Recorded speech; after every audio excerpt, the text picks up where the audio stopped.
तकरीबन हर कंट्री अपने मुल्क को सेफ बनाने के लिए या न्यूक्लियर वेपन को सेफ करने के लिए एक अदारा बनाती है जिसको नाम दिया जाता है इंटेलिजेंस का।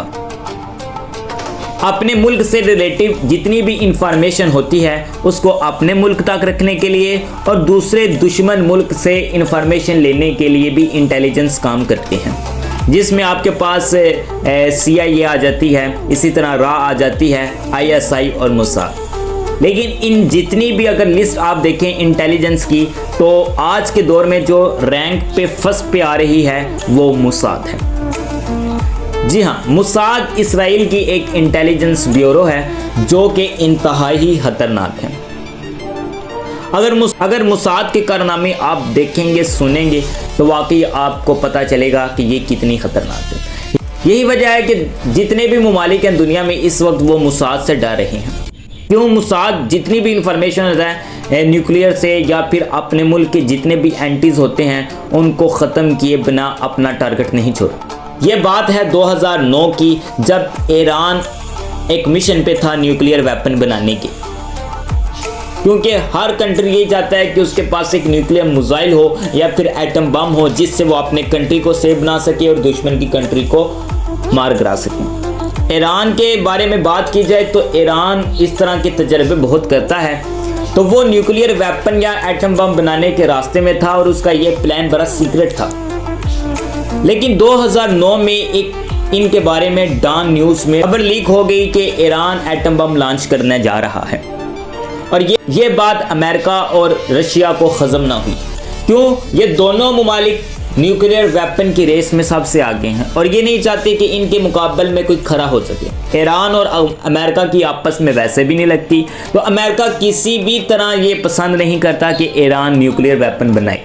न्यूक्लियर पावर को जो हेड करते ईरान के वो थे मोहसिन फ़खराज़ादे। अब ये सारा का सारा जो काम था वो मोसाद के हवाले कर दिया। अब मोसाद की इंटेलिजेंस ने इनके बारे में इंफॉर्मेशन कलेक्ट करना शुरू कर दी। मोसाद को ये पता चल गया वाकई ईरान का ये जो हेड है ये न्यूक्लियर वेपन बनाने के करीब है। लिहाजा इनकी जितनी भी पेशकदमी थी या जितनी भी एक्टिविटीज़ थी इन्होंने सबको रिकॉर्ड करना शुरू कर दिया। अब बात पहुंच गई इनको अटैक करने की। अब मोसाद का फायर देखें कि इसराइल में बैठ के वो मिसाइल फायर करता है और ईरान में गाड़ी पे सवार फ़खराज़ादे अपने सफ़र पे जा रहे होते हैं और ये टारगेट बिल्कुल जाके पॉइंट पे हिट करता है और फ़खराज़ादे उसी ही अपनी गाड़ी के अंदर शहीद हो जाते हैं।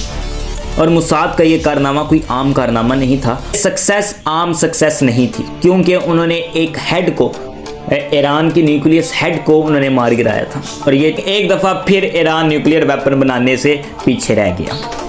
ईरान इस चीज़ से दोबारा बाज ना आया। ईरान बहुत से अपने मिलिट्री को पावरफुल बनाने के लिए और इसके अलावा बड़ी एक्टिविटीज़ में इन्वॉल्व था।